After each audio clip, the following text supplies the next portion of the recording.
Welcome to Movies to Fall Asleep To. I'm your host, Tristan Miller, and I don't sleep so good. That's why I'm turning to the best of the best, some of my favorite people, to talk about their comfort movies, in the hopes that maybe, just maybe, I'll get a little shut-eye, and I hope it helps you get some rest too. So close those eyes, and open those ears, and drift off while we talk about our favorite movies. Let's see if I can remember how I start this one. Hello everybody, welcome to Movies to Fall Asleep To. I'm your host, and joining me today is Myles Hewette. Hi Myles. Hi, how are you? I'm doing quite well. It's literally so cold out, so it's very cozy. I'm in my pajamas already. It's 7 o'clock, and I am ready to go. I resisted that urge, but I'm going to do that as soon as we're done here. Fair enough. So the film you've chosen to talk about is Fellowship of the Ring. That's right. Well, Lord of the Rings. Okay. Colon. Fellowship of the Ring. True. I mean, put me on blast. Yeah. Wow, we're off to a great start. I am being aggressive, combative. Yeah, clearly. I can tell by the tone of your voice. And, you know, it wouldn't be a white guy talking about Lord of the Rings if there's not a correction made within first 2 minutes. Silmarillion. Have you read the Silmarillion? No, nobody's read the Silmarillion. I have. Oh, God. Yeah. Wow. That's actually really impressive. Good job. Thanks.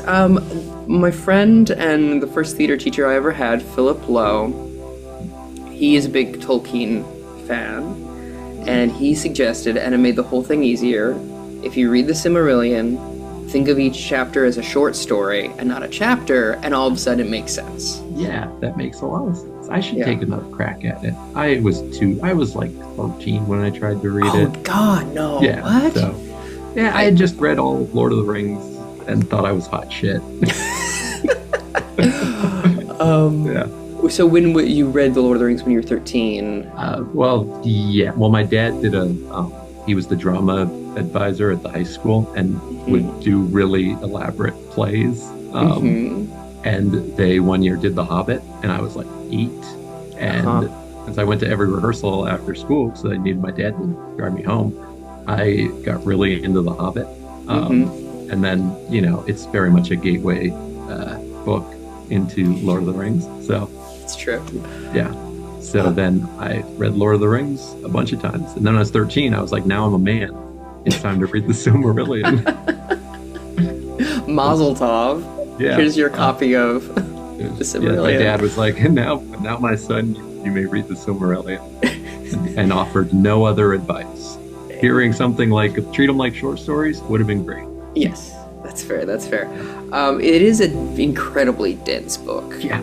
It's one of those things where, you think that, there's tangents about stuff that doesn't matter in Lord of the Rings. Yeah. Buddy. Oh, you don't even know. So you would have read the books before you saw the film, then? Oh, yeah. Yeah. What? Yeah. What was that experience like when you finally did see the picture? It was fun. It was, actually, I do remember, because I was, a teenager, I think, being like, at the end of Fellowship of the Ring, spoiler alert if you haven't seen it, but why are you listening to this? Yeah, it was like a 20-year-old film. Yeah. This lady was so upset that Gandalf died, and I was like, oh, don't worry, he comes back in the next it's gonna be fine. Which, I guess I kind of ruined it for her, but also she was very upset. I was doing a nice thing. Doing the Lord's work. Yeah, but I was very much one of those people who's like, well, it's not like that. Or where's Tom Bombadil? His boots are yellow.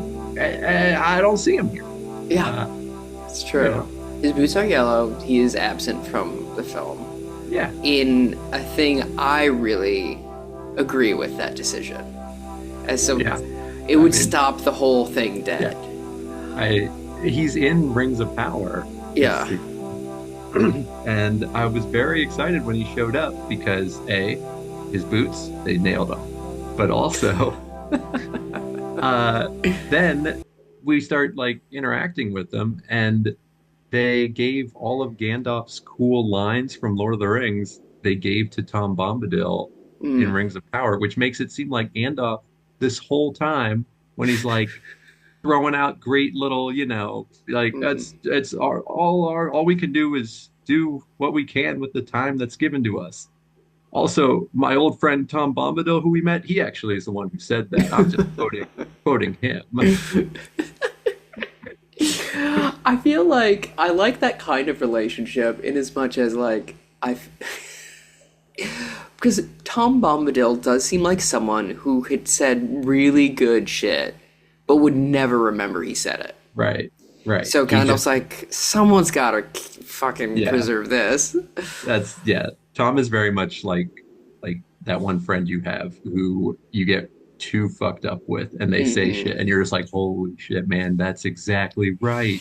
We are all like one part of a bigger cosmic being. And then Hmm. if you ever bring it up again, they'll just be like, what are you talking about? I never said that. What? That's Yeah. ridiculous. What? No, I was Yeah. so fucked up. Yeah. What? Oh man, I was so Yeah, yeah. What? I think I just seen like, I don't know, Dune or something. I was thinking about yeah. that, you know. Yeah. Oh my God, don't make life decisions based on what I say. I'm not wise.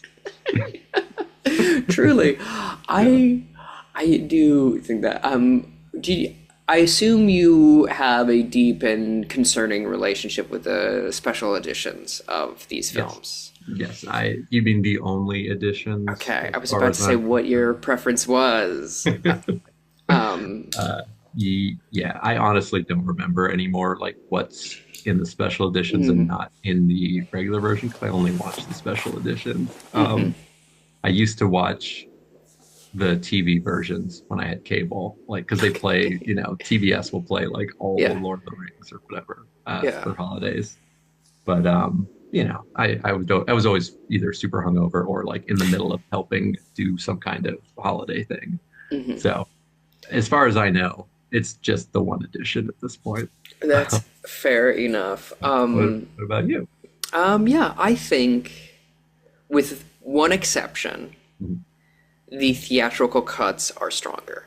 Yeah, In as as much films, yes, I as can agree with that. films, as like a cultural experience, Yeah, sure. yes, But as far as films go, I was like, yeah, you made the right call. The only thing I disagree with is that in Return of the King, they don't deal with Sauron at all yeah, in the original, and that's crazy to think about because he's the antagonist for the first two films, yeah, and then he's just and like not in the third one. gone. He's Yeah, just like not spoken of, which is yeah, nuts. yeah. That was Um, insane. but yeah, I saw this film. This film I saw Mhm. in the theater over the summer when they re-released it, and that was the first time they'd done the special editions Ah, in theaters ever, and it was kind of weird seeing that in. yeah, But I will say this about Fellowship of the Ring: is there's like five. You know how Return of the King famously has like six endings? yes, There's like yes. six beginnings of Fellowship of the Ring, and you're like, can we get to the I guess, yeah, not to the plot, but like, can we yeah, get some momentum yeah. here? Well, yeah. I was just thinking about that right before we started because I was like, I haven't read the books in a while, and Oh, I've been really? meaning to because I just got a Hmm. new like edition of them that Patty got me for my birthday. Hmm. But I I was trying to think about like how the books start, and yeah, they don't even become the Fellowship of the Ring until like the at the earliest. It's the halfway point. It's like way into it. It's Yeah. mostly them getting there. Yeah. Like uh, I was like, because the book I remember has a lot more about like Strider, that whole like storyline about what Aragorn's like up to before he runs into these hobbits. And Hmm. in the movie, it's in like the first act, and it's like, oh yeah, his name's Strider. He's one of them rangers from up north. Uh, Hmm. and it's like in the book, there's like a whole friggin' long diatribe about like all the stuff that he does and where he goes and how he, goes from place to place, kind of helping people, but also being mysterious. And maybe he's evil, and we don't know for sure. Hmm. And then they made the movie, and we're like, this one guy's gonna call him Strider. Yeah, we gotta keep things moving. Yeah, for sure. The first, as someone who falls asleep to audiobooks, one of the reasons I make this podcast is because I'm someone who needs to be listening to something to fall asleep to. Right. One of the ones that I play the most is the Robert Inglis narrated versions of The Lord of the Rings, which are, I think, each about 12 hours, which is fucking great for me. Yeah. Awesome. He's got this like deep, plummy British accent, and he's like, but consequently, I can tell you it's exactly the halfway point. They become the Fellowship of the Ring. They do the Council of Elrond. That's the last chapter, and then this second half. It's 2 books, right? In the book, it's like book 1, book 2. Yeah, exactly. Yeah. It's which is like a really like.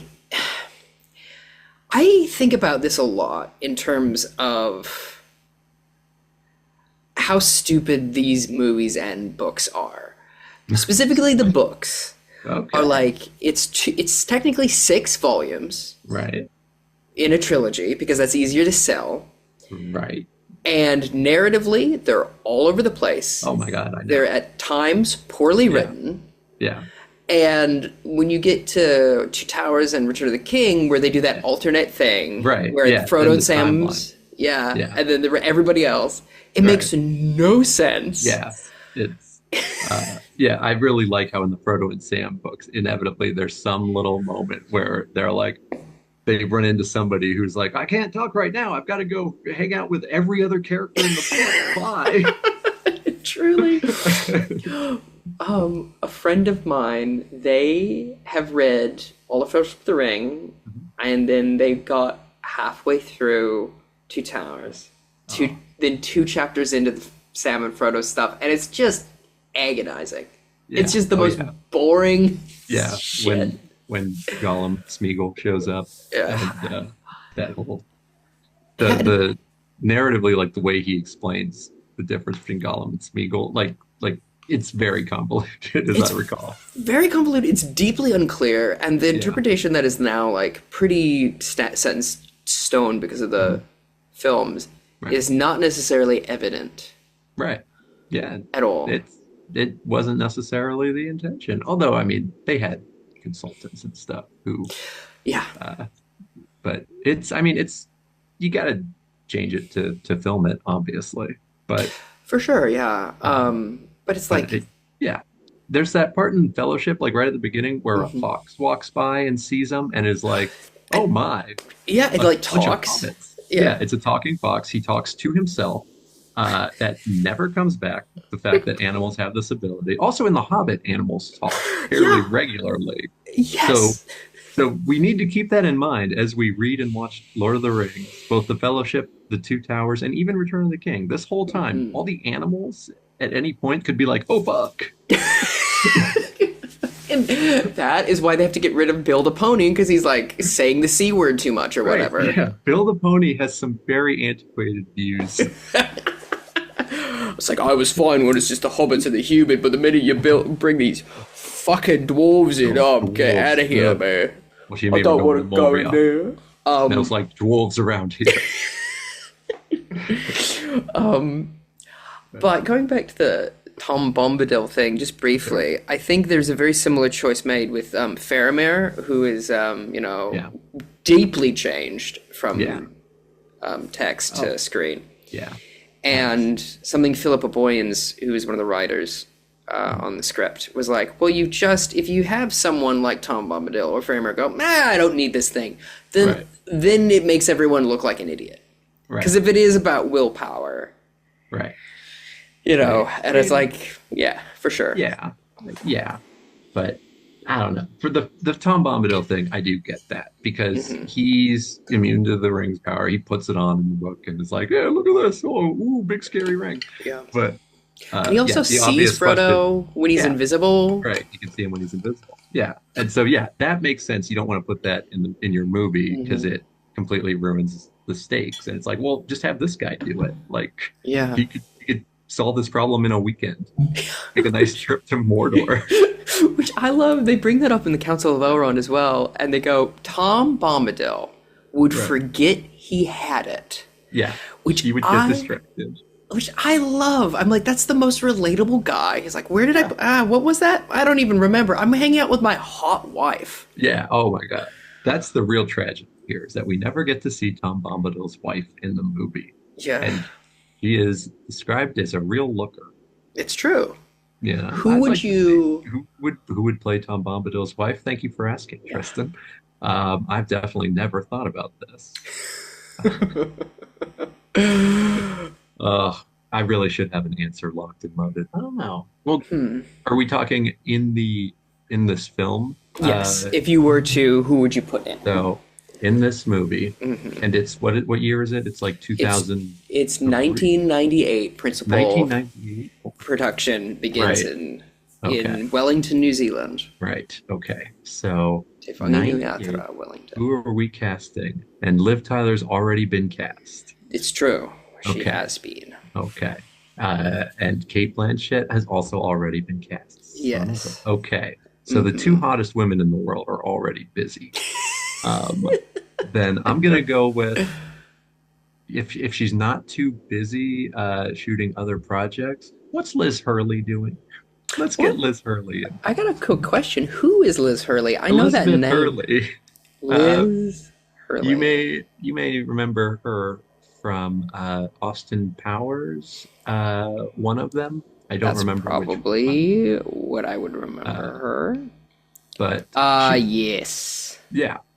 So I Mhm. think you might need to make her a Mhm. blonde. I don't remember Tom Bombadil's wife, but Goldberry, famously a blonde woman. yeah, okay, yeah. So, but you make Elizabeth Hurley blonde, and Mhm. I just feel like she's got the right energy for the part. Mhm. You know, she's fun, she's carefree, she's running around. She's oh my God, my husband, he's the most powerful being in the world. But you got to check out these berries I made. This pie is delicious. I've made a Oh, pie. Pie's in um, the oven. yeah. I think that's a good choice. And also I at the time, I Mhm. mean, she had just done Austin Powers. She had that Brendan Fraser movie. Mhm. Things were looking up for her. Her star was rising, Yeah, I and think it that's never good. came back. And it never came back. I think that's a good call. My instinct would be to say, like, I don't know what age she would have been at this time. Mhm. I would imagine quite young, but Nicole Kidman, I feel like at that time would have been very Yeah. effervescent as well. And Oh, also yeah. adjacent. She's like right over there in Australia. Right. She's hanging out. She's nearby. We can get her. Yeah, I always thought that either Robin Williams would have been great Yeah. for Tom or Hugh Jackman. Hugh Jack. Yeah. I mean, yeah. He was the music man. Yeah, He could do it. Yeah. exactly. He can sing and he's got this light energy about him. Yeah. He's so He's very goofy. flighty. Mhm. Yeah. He does seem like he would have the most powerful thing in his pocket and then forget about it. It's I could true. definitely see Hugh Jackman doing that. Yeah, I think Yeah. to talk briefly about Hugh, Sure. I think he's a really interesting case study of like his on-screen persona being so different to everything else about him, Yeah. and that he got kind of locked into being like really intense when he's just simply not.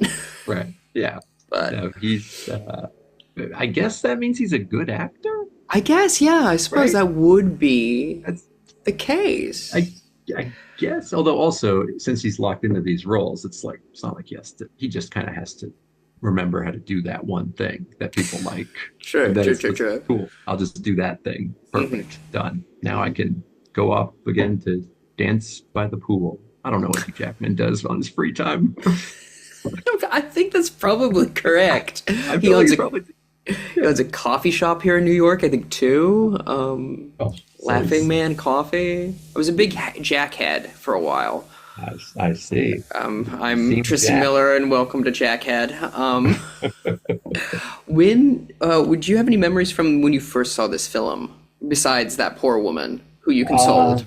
Yeah, besides that, I remember I don't think, you know what? I don't think I was 13 yet Mm, because I had to convince a grown-up to come with me. Like, mhm. hey, what are we doing?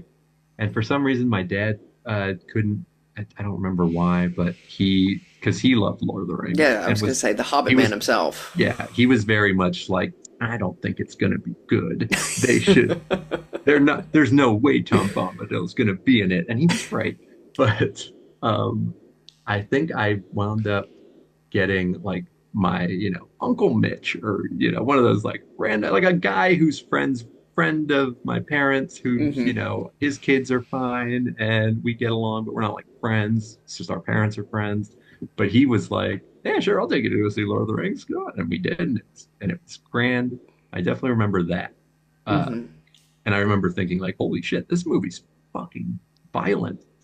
My parents, my Yeah. parents would not be super stoked about this. Like, there's like in the very first scene, thousands of people are killed, and That's like, true. and they are CGI little soldiers, but like they're still being brutally murdered. And Yeah. I'm what, 12? I shouldn't be watching that. It's people getting whacked off Yeah. into the different. Well, not whacked Yeah. off. Let me. I mean, that's probably happening too. It's You don't probably know. somewhere. Yeah. Yeah, I think that's very similar to my experience in terms of age, because I would have been, I guess, 10 at the time, around that. And then, so I had to convince my parents to be like, listen, I know it's PG-13. Right. And they were like, we read the books as a family. My mom read the books to us on like long car Yeah. trips, which was I so did fun. that. Yeah, I did that for my sister. Oh, that's so lovely. Yeah. No, they're great books to read to kids. Yeah. And we had just finished them before the films came out because my mom was a big fan of them. Nice. And then I'm the youngest of three, so I was like, motherfucker, if I can't go, like if I'm the only one who doesn't get, this is deeply unfair. Yeah, that As like a youngest. And the first time there was no issue, I remember loving it.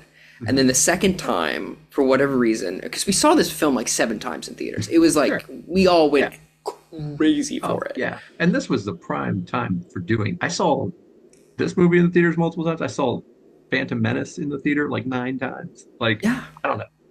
Something about being that age. You That have age. you don't have that much else to do. You don't have much else to do. There was a fair amount of like really quite good like escapist films coming out as well, I feel like. And then also like it was before a time, if I'm not to sound like the age I actually am, it was before a time where we had cell phones. Yeah. Yes. So what we would now be doing is like flicking through TikTok or whatever. Instead, you were going to the cinema. Yeah. We used to be a country. Yeah. We used to be a proper country. We used to make things, and those things were escapist films. It's true. The one we're talking about, not made in America, famously. Yeah, famously a New Zealand product. Yeah. But the second time we saw it, I was really freaked out by the Black Riders for whatever reason. But the first time I was fine with them. And then when I saw it most recently this summer in June, and I see a lot of horror films, and I'm not easily frightened. But I was sitting there and they're running away from the Black Riders. And I'm like, I feel really uncomfortable right now. What's going on? I'm like, my heartbeat's raised. What's going on? I'm like, oh, I'm scared for my friends. How. And I was like, I don't oh no. want them to get caught. They're gonna get them. Yeah, which is like really speaks to how well it's put together. It really is. And it says a lot that like they don't even specifically like they never say what they're specifically gonna do if they catch them. Like we don't know. Maybe they're just gonna take the ring and then leave. Like It's doubtful, probably, but yeah. I mean, how not? But for all we know, they don't say shit. So, It's true. So like it's a really good job of them just immediately they convey these guys are scary, they're dangerous, they're literally going to get you. That's true. They are going to get you. They've killed we've seen them kill a singular hobbit. Yeah, which that never comes up again. Yeah, which that does bother me. Yeah. Where I'm like, surely there would have been some sort of news that had made it to Hobbiton. Right. Of like, hey, decapitated corpse found at the Shire, border. Yeah, truly. Yeah, like, police in Bree baffled. Rory Appledore found dead. Yeah. Sorry, I got one more question for you. Have you seen any Black Riders around? You said you didn't know anything about this ring. That's funny. My wife, she says to me, not to buy jewelry. Anyway. Those Sackville Bagginses. They're in. They're out of the house. What would you say your favorite performance out of these for this film? For this film, just within the confines of Fellowship of the Ring. The best performance, I think. Your favorite? Right. My favorite is probably Sean Bean as Boromir. I think he crushes it. Yes. And does because he's kind of a ham-fisted character, especially at the beginning of whoa, dude, let's fucking destroy it, and let's give it to Gondor and all that. And he does a really good job with the character, I think, of just watching him kind of get tormented by the ring without really. There's I think one or two scenes where he looks clearly like he's looking at the ring, and it's what's he doing? And you can tell what he's doing. He's being I should just fucking take it. I could just take it right off your little neck. Which I think I very much agree with that. I think Sean brings a lot of humanity and heart to a character that is often maligned and seen as a bad guy. Right. Similarly to, in a way that I found out was deeply distressing when I found this out as a kid with Lando Calrissian, everyone's what a jackass for portraying. Whereas I'm I think Billy D. Williams brings a lot of dude, my hands are tied. Yeah. The government is here. Yeah, I can't do anything. This guy works for the Emperor of the galaxy. Whereas and I think similarly, Sean Bean brings this I said Sean Breen, and now I'm thinking about Sean Bean in a Neil Breen film. That'd be pretty amazing. Who am I? What am I? But he brings a lot of humanity to it, and you look at it, and you understand his motivation completely. Yeah. And I will say, with the extended editions, they give more scenes with him and Aragorn, which is great. Yeah, of him being hey, we should do this, and having Aragorn be no, that's not what we're doing. And also, technically, I'm your boss. Technically, I'm your boss. Yeah. But that really is kind of Boromir's character arc, is essentially learning to accept the fact that he has a new boss, and his name is Aragorn. And guess what, buddy? The hobbits are also valuable, and so it's not all about you anymore. And Gondor's just one place. My new dad is named Aragorn. Yeah. He's great. I think that is also really beautiful because obviously there's that arc where he's Gondor needs no king, and then by the end he's yes, I accept this. Oh God, I will say that sequence when he does die in that theater, everyone was having a hard time with it. It's I openly sob at that because it's so sad. It's so sad, so beautiful.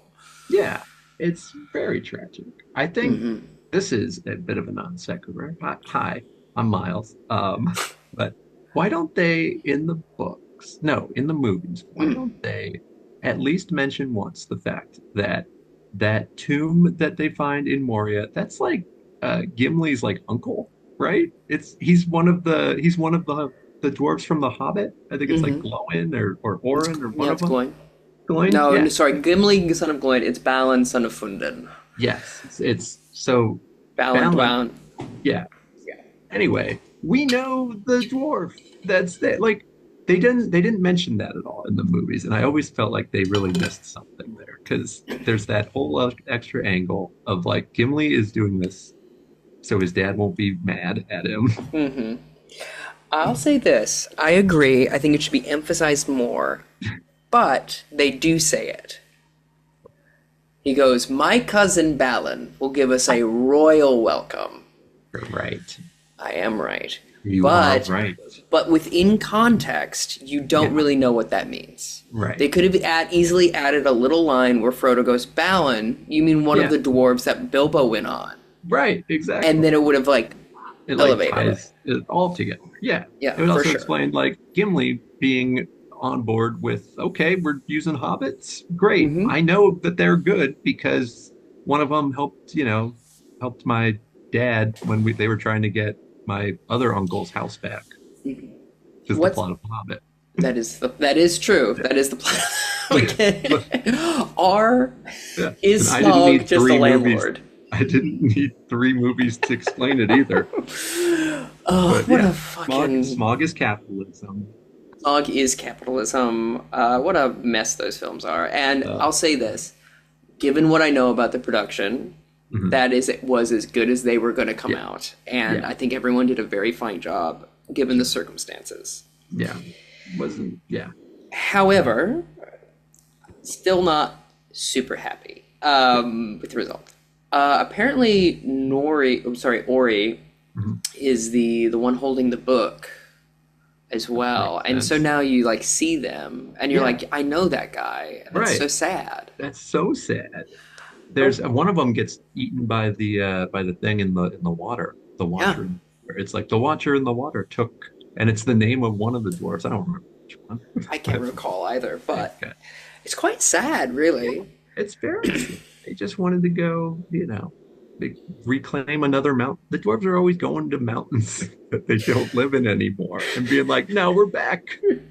That's true, and if I may be so bold as to say, it's this weird thing that Mhm. Tolkien did, where like he often is like, I hate allegory. I Mhm. think it's stupid and bad, Right, and what he said is, I enjoy applicability. right, But then he'd also say insane shit like, "Oh yeah, the dwarves are Jews and Moria's Israel," right. and where you're like, you can't have Yeah. it both Can't have it both ways. ways. Yeah. John, Yeah. John, my Is the ring nuclear power or is it not? is Sauerman Hitler or no? Yeah, like make up your mind. Yeah, pick one, please. We're talking a bit about escapism there, and I think Yeah, it's interesting that like it literally came out of a young man in the trenches of World War One right. going, Yeah, "Let me literally escape yeah. this." Like, boy, look at all those dead bodies floating in the water. You know, it Yeah. would be cool if they were elves.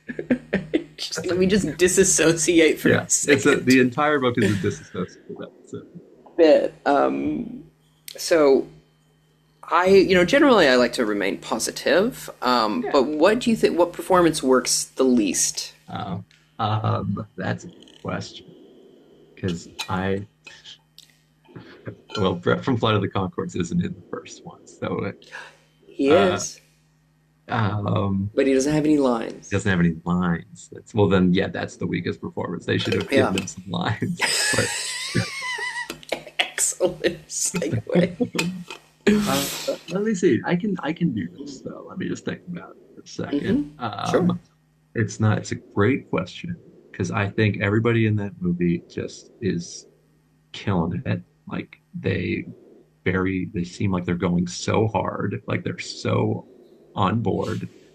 Um, They're so sincere, eh? yeah, they're earnest. Like they don't seem like a bunch of actors who are playing silly creatures. Yeah. They like they're like a bunch of serious creatures. Um, so maybe in my opinion, the weakest hmm performance would be the, the innkeeper of the prancing pony. Can I I tell you? mean, please correct me if I'm No, that's the person that comes to mind as well. right. Barleyman Barber. He's it's like a character from a different movie Yeah. is in this movie for some reason. Yeah, What is for it? sure. Yeah. Oh, right, Gandalf. Yeah. No, yeah, pointy hat, big Yeah. beard. Yeah. I have not seen him in 6 months. Like, well, then why'd you say that shit, dude? Yeah. Just say no. Just, I don't know who that is. I don't know. It's this very weird. It's like, and I mean this again with respect, because it is like, it's a very dramatic Yeah. performance. 'Cause Yeah. around these parts, he's known as Strider. Tighter. Yeah. He's like, and it just kind of smells to me like local casting. Yeah. Yeah. You know, It's like they we got a got this guy guy. from Amdram who has the right look. He's da da da, Yeah. and he's a good actor. Don't get me Yeah. wrong. We're really nitpicking here. Oh, yeah. I mean, says a lot about the quality overall of the movie hmm that this is because I mean, yeah, he seems like a perfectly good actor, and it's not his fault that his character is one big piece of exposition. Like his That's true. entire job as a character is to be like, no, this is where everybody is situated right now in the story, just in case you were wondering. Anyway, Yeah. whammy wham wham, well, oh, slip on a banana peel, whatever, Yeah. whatever.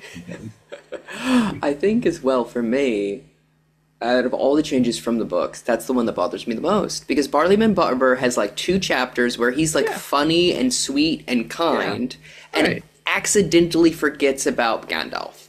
Yeah. He's good friends with Gandalf. He's just got shit to do. He's got so much going on. He's running an inn in Bree, which is also the movie doesn't have time to really establish what Bree is like. But Bree is this crazy world of like cultures intermingling.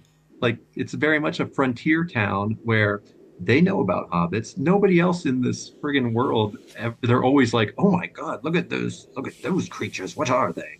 And someone will be like, "They're hobbits," and oh, they're like the halflings of old from the old stories. And in Bree, they're like, "Oh yeah, those little guys. Yeah, they're hobbits. They live in the Shire. It's over there. They love weed. They have great ponies." In fact, some of them live here with us, and it's fine. And You it's guys fine. are being weird. Yeah, do you know how all of our town gates have like the one big window and then the one little window? It's for them. It's fine. Like, and that sort of, besides that one physical bit of the window open and then he doesn't see anyone, then he goes down to the little window and he opens it and he's, "There's hobbits, hobbits." Like, it's just a really cool world. I would absolutely read or watch a story that was just about like the shit that goes down in Bree. For sure. Yeah, it's very weird. It's weird to think about, like, and there's also like dwarves and all sorts of folks. It's like people just coming, passing through. Yeah. And they also make it a lot darker in the film. And I get why, because the hobbits are out of their element. It's scary, but like in the book, it's like, yeah, it's just a hotel. Yeah, basically. You Yeah. know, It's like, oh, where are you going? I'm going to Erebor. How about you? Yeah. You know, I'm gonna head down to Rohan eventually, but I'm taking the long way. Yeah, for sure. Me and the missus, we've saved all year for this Yeah. trip. Yeah. Ooh, we're going to the Grey Havens. We're almost there. We just have to take a little bit longer to get through the Shire, and then we'll be off to the west, the Undying Lands. Harold, you said we were going to the Undying. I don't know what this character is, but I love her. Yes, I agree. I think that's very good. I love this idea of like people from, I think they would have been from like Lake Town, Yeah, right. going, we're just trying to get away. Oh, You the know. politics in Dale, it's just too much. It's too much. I'm The saying, constant bickering between the dwarves and the men, and then those elves shows up. Forget about it. We just want to calm down. Oy. I'm getting too old for this shit. All right, like Yeah. Mirkwood seems okay right now. I think we can get through it. Yeah, It'll be okay. There's not so many spiders. yeah. It's the off season. It's winter. Yeah. They go into hibernation. It's fine. Yeah, it's fine. We got a timeshare. Yeah. All you have to do is escape the giant talking spiders. That's the other thing about the Hobbit. The spiders talk as well. I And know. by inference, Shelob should also talk. She should talk. She She should be talk. like, "Hey, what's up? I'm Sheila." Welcome to my eating people tutorial. I'm going to eat you. Here, I'm unboxing this corpse. I wrapped him up about a week ago. Sure hope he doesn't have any magical lights that are super powerful because that is my one weakness. So let's see what happens. All right, here we go. Yeah, looks like another orc. We got another orc. Oh well. Only worth $5, but you know what? You know, it's the little things. It's fun. I gotta stop getting the stuff delivered by Smeagol. 'Cause that's their like relationship. He brings her food and she doesn't kill him. We do need you to sign for it, yes. I was wondering when that was going to happen, and Yeah, I for sure. reacted just the way I did. I should have picked the Two Towers specifically because there's no Gollum in this one. There's There- no Gollum in Fellowship. There's very little Gollum in this. Yeah, There's we two see it. scenes. Yeah, and The old design before they got Andy Serkis cast, which is weird to think about. yeah, the like wide shot of him. It's what's his face? Dominic, the guy who plays Mary. Dominic Monaghan? Yeah, Dominic Monaghan. Is it now? He Oh, yes, plays- it is. Yeah, so he also plays Smeagol technically. Interesting. But yeah, Um, they definitely, you can tell they were like, look, we'll figure it out. We A lot got of shadow, here. yeah. They're like, so we're gonna film all three movies at once, but they're gonna come out, sequentially, and we're gonna have a lot of time between them. So like maybe we'll just focus on the one that's coming out first, and we'll figure out Gollum. Which is my argument. One of the reasons I think my argument is sound when I say this is the best one out of the three.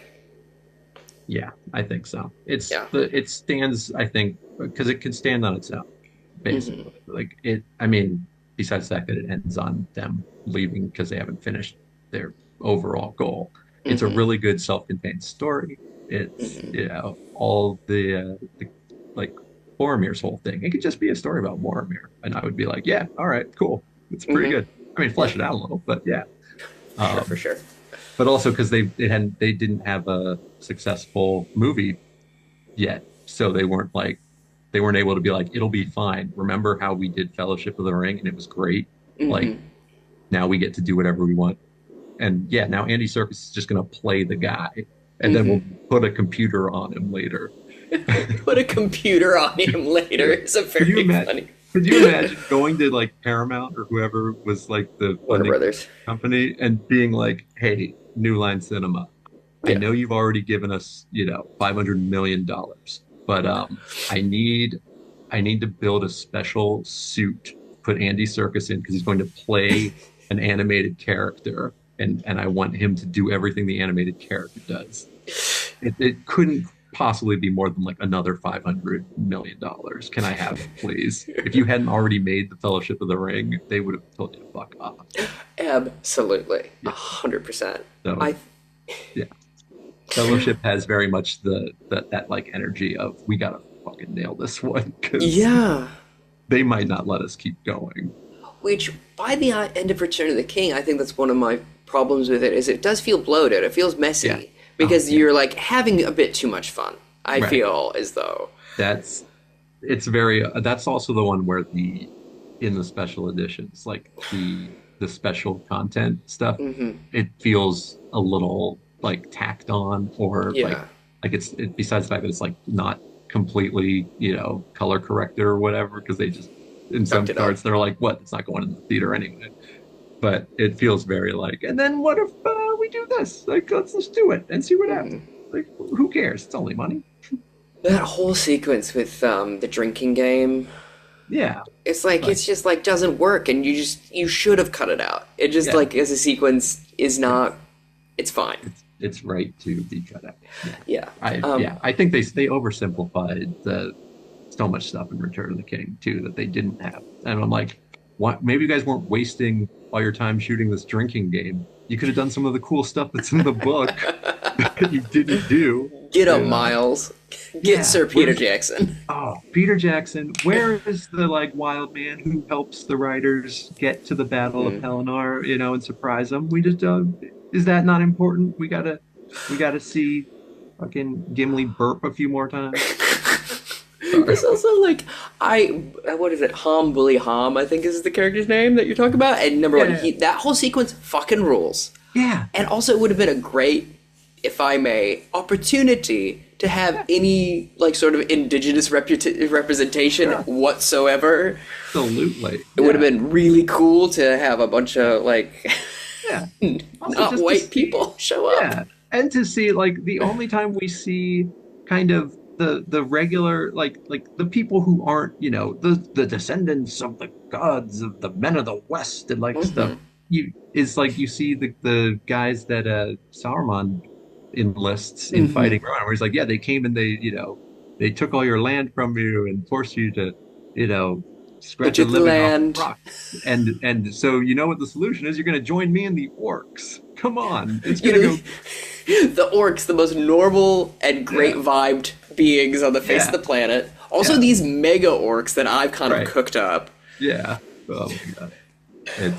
But that scene in the in Return of the King is kind of like, okay, so these are just guys who are doing their best, and this one's gonna help us out because he's doesn't want to hang out with fucking orcs. I also love that he kind of rocks up and he goes, "Listen, you're gonna get fucked if you go this way. You don't do it." Yeah, no, it's a bad idea, dude. Yeah, Don't Don't fucking do go. it. Don't All do right, it. go, but don't say I didn't warn you. You. I was like, all right, what's he talking about? All right, all right. Yeah. Uh, how we used to watch this film once a year. Would you say that was the case for Yeah, your family as well? yeah, I think so, definitely. If even if like not intentionally, it just Mm-hmm. happens. Um, yeah, it's a classic. It's Yeah. great. It's like how Jaws is, where if it's on, yeah, I'm gonna sit and watch it. It's always good. It doesn't matter if you're jumping into it halfway through or at the very beginning. It's a lot of fun. It is. It's heaps of fun. It's also very like I don't know. I think there really is something quite special about all of these films, and I think we're talking a bit about it before. Is because it's very sincere, and Yeah, frankly speaking, we don't have a lot of that lately. yeah. It's very much like upfront with here's here's what we're doing. Hmm.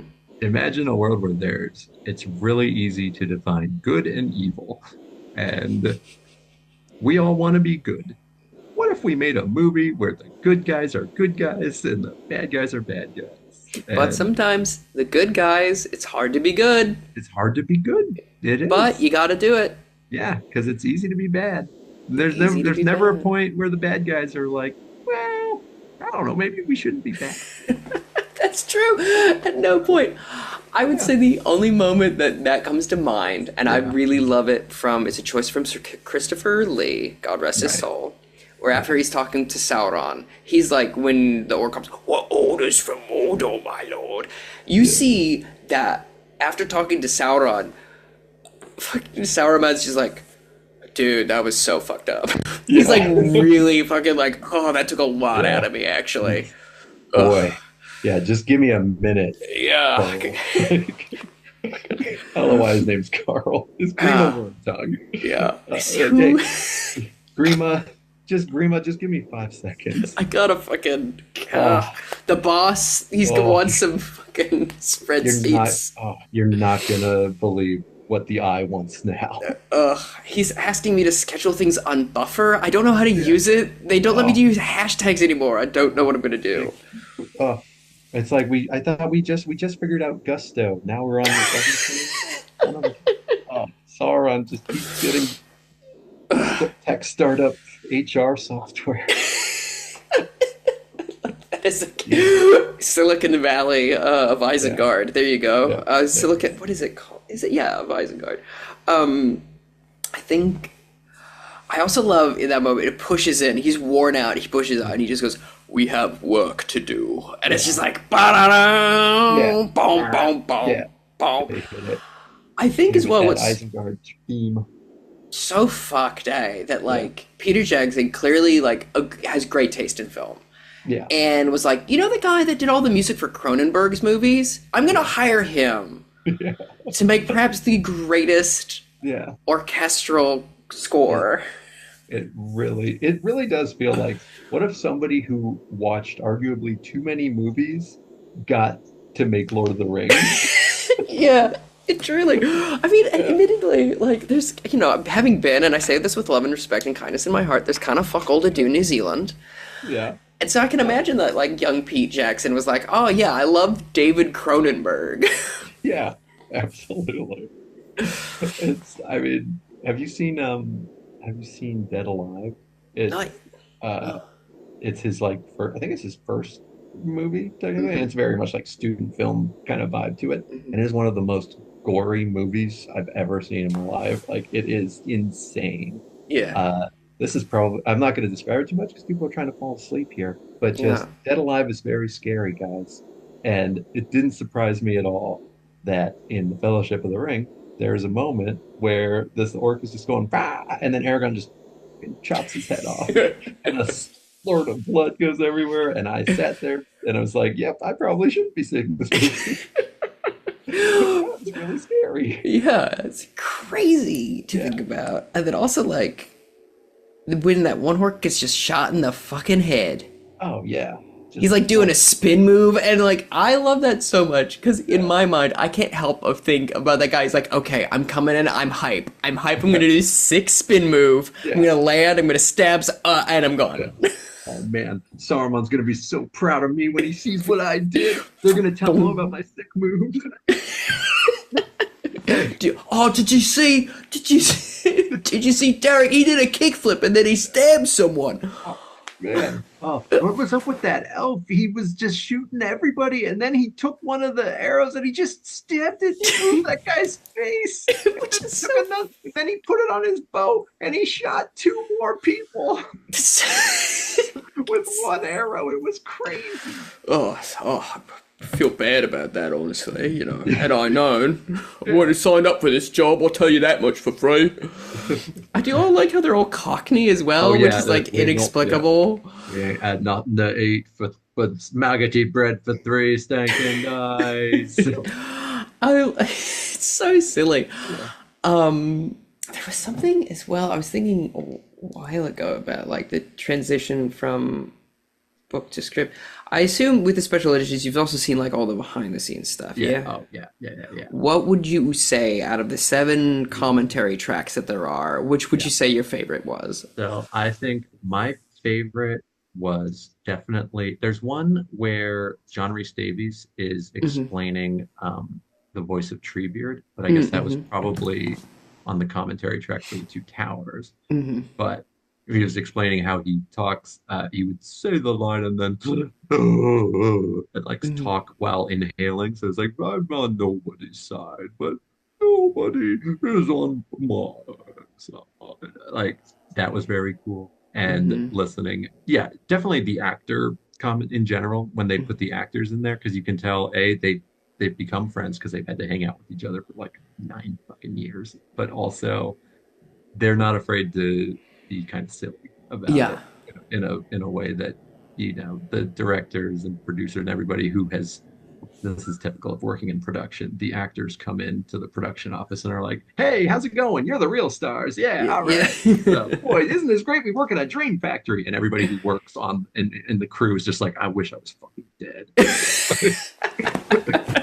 And so there's very much that vibe when you hear like, you know, Peter Jackson and Philippa, and you know, the producers, and you know, and they're just like, oof, we shot this. Took us like 36 straight hours of filming, and that was the best take and we wound up having the CGI most of it anyway. Because, like, it really is. Yeah, like, oh, we really wanted to do this thing, but the studio said we couldn't, so instead we did this, and it's fine. It looks really good, and we did a really good job at it. I really wish we had gotten a chance to do the thing we wanted to do, but it's okay. And then the actors come in and are like, "Oh boy, remember how Elijah was being silly the day we shot this?" Truly, too true. I think to that point, there's a very funny clip that I was served up on Instagram to me of the commentary with Philippa and Peter, where it's like, yeah, we got a hard time for the tomatoes because they're from the New World, and everyone's like, well, they wouldn't have had tomatoes, despite the potatoes also being from the New, and the tobacco. Yeah, you know? So it's like, that's the kind of shit they were dealing with, and I'm like, that sounds like such a nightmare to deal with Lord of the Rings fans. The hobbits are just from like colonial Virginia. Yeah, they're just from the colonies. Don't worry about it. They're from a different place than everyone else. Yeah, don't worry. No, yeah, I can only imagine Lord of the Rings fans like before these movies existed and had been and like come out and they had watched them were like, yeah, this is really good, because they did have people like consultants and stuff on set who were like, this is ridiculous. Yeah. He would never do this. I just remember that in the art department, John Howe, who's one of the main illustrators, and he would be like, he'd put like elbow spikes on stuff, and there's this guy that's like, well, I'm actually a biologist who also does this, that actually you can flap the wings. He goes, shut up, they look cool. Right. And then you go, oh, those greaves actually wouldn't function that way. You couldn't, Right. because he's in Right. armor instead. It's like, try to deal with those people. Yeah. It's Oh like my God, I know. bickering back and forth.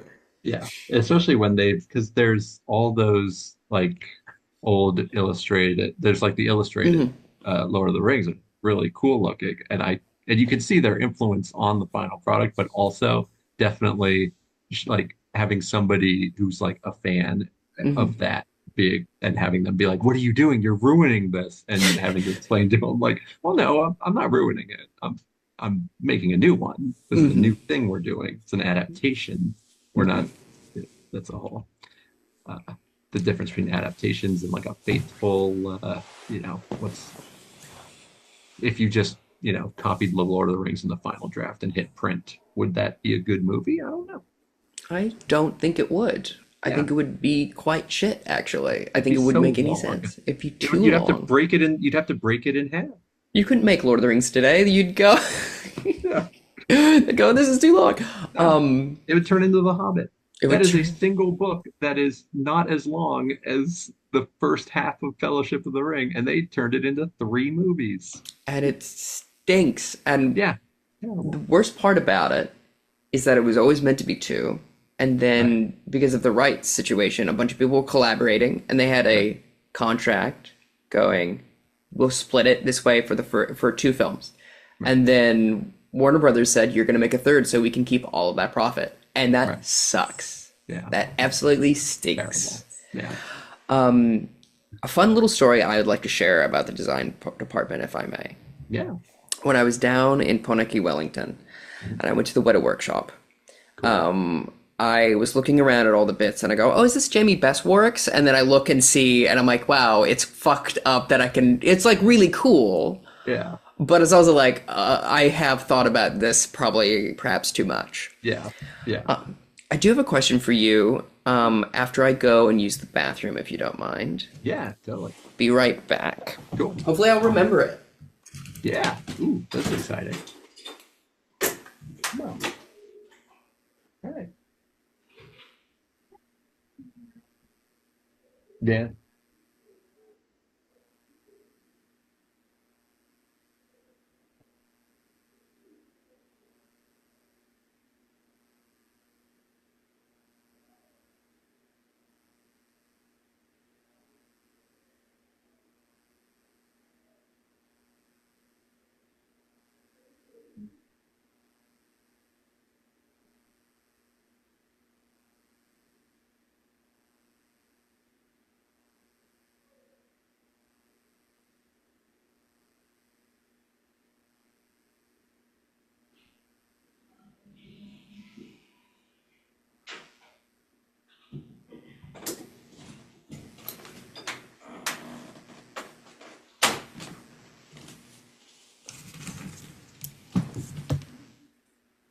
I'm still here. I believe you. It's your home after all. Yes, that's true. Where would I go? Where would you go? Especially dressed like this. What is that shirt? Um, Kona. Kona, Hawaii. Hawaii. Yeah. Nice. I have my crazy Aunt Linda, another just friend of my parents, who every year for Christmas buys me a tourist t-shirt, like the kind of shirt that is aimed at tourists. That's so Um, good. yeah, so it's she just likes them, I think, and they're actually pretty cool. I really like this shirt. Yeah, I think it's great. Yeah, Looks comfy. it really is. Um, What was your the question, yeah, yes. I have for you, is you're someone who works in production and has worked in film. Yeah. And for me, the extended edition DVD extras were sort of like a masterclass in filmmaking. Are those something for you? Can you trace back to like, I this guess is how, probably it yeah, probably got me interested in the idea of like, oh, there's a small army of people yeah. that are making this happen. I do remember very much like seeing the what you would call it, the BTS EPK kind of footage of like, oh, while this epic scene is happening, they're riding a horse. Peter Jackson's sitting under a little umbrella watching it happen on a thing, and there's like five guys, pushing a camera cart to get the shot. And like all of that stuff is very cool to me. So yeah, I guess it didn't really occur to me, but that was probably a very like formative sort of piece of Miles lore, as I watched the extended edition Lord of the Rings stuff on the DVD extras too much. Too much. Yeah. I remember as well, I would be watching them, and then I'd get to the point where, like, I'd watch all the ones I was actually interested in, and so eventually I learned about color grading. Yeah. You know, whereas, like, I just really like this fantasy world, but now I know how to color grade. Yeah. Yeah. Boy, location scouting does seem hard. Yeah, it does seem quite difficult. But I will say this. I mean, I've met, a generation of filmmakers that those were, like, the first exposure to that and, like, the Pirates of the Caribbean and the Star Wars behind-the-scenes stuff, where you would, like, really see and get into, like, what is a greens person? Yeah. What is, you know? It is cool. And the color grading in Lord of the Rings is fantastic. You know where you are just because of what, filters they've got on or what the light looks like. It looks different in different places, which is awesome. Yeah. Yeah. It's very Greens, specific.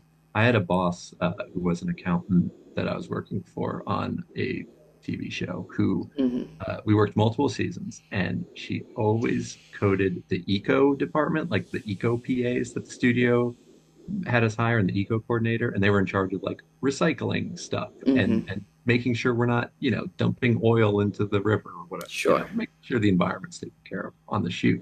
She would always code them to the greens line of the budget and thought it was the funniest thing. And she was like, nobody ever notices in the budget meeting that I've coded the entire eco department to the greens line. Miles, that's a part of set dressing budget. Set dressing's been eating the entire eco department and they don't even know. And it's just because it's greens. And I think that's funny that they're like the green department.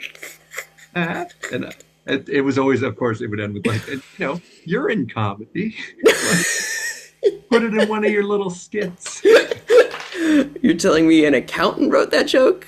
I know. If you can believe it. That's actually quite good, though. It's very funny and good. I would always be like, yeah, no, hey, great joke, boss.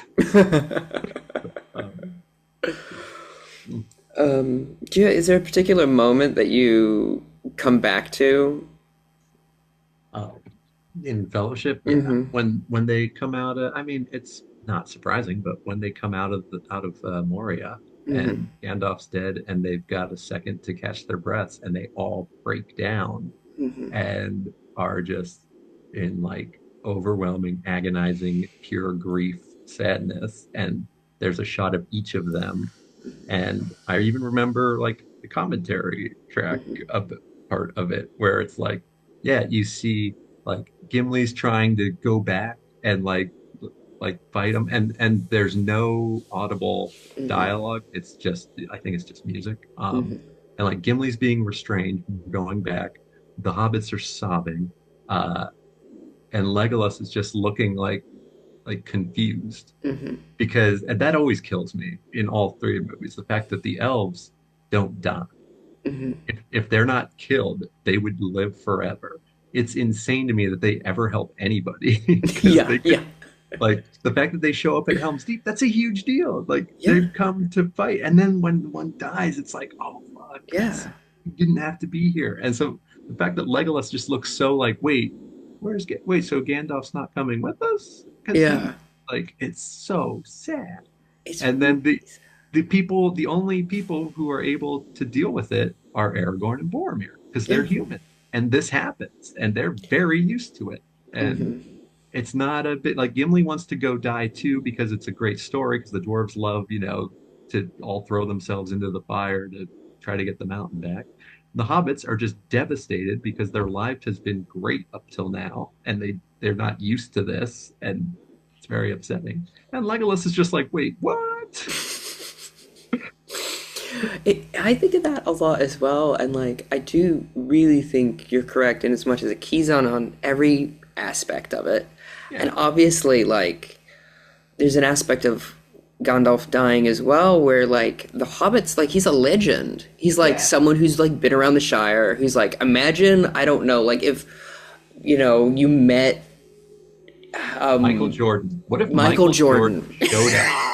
and then immediately ate shit and died. Yeah, and was like, hey, guess what, buddy? You want to come with me on an adventure? You know how I'm famous for going on cool adventures where hobbits are fine and it only has good outcomes? Doing another one. Come on, bud, let's go. Yeah. And then he immediately dies. Yeah, I was thinking of like an urban, I was going to say Paul Bunyan, but Michael Jordan is so much funnier. Congrats. Because he's a celebrity. He is. Like, he's famous there. He's famous. And he also famously like is so much more powerful than anyone they've ever. They're generally like the first like human looking person that they've ever met. Right. And then also like on top of that, there's this little element that like obviously Sam's like he has his like head in his hands and he's weeping, and then there's that just gut wrenching shot of Frodo who is like really devastated. But the fact that like Pippin is like really worked up. Yeah. And Mary's like comforting him.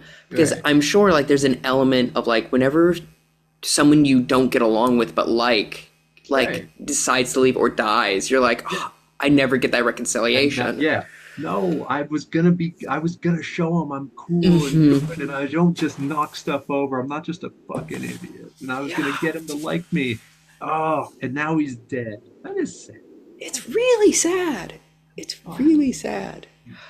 If I may share two quick stories that you reminded me of when you were talking about. Quick, before we keep going. Yeah, sure. It is really sad, but don't worry. He comes back in the next one. I just feel like I have to say it still. To this day. It's okay. He comes back. Okay. He comes back in the next one. That's what made me think of this actually, because when we went to see it in theaters, one of my friends reported back that they were walking out and the one person said, that had nothing to do with the Olympics.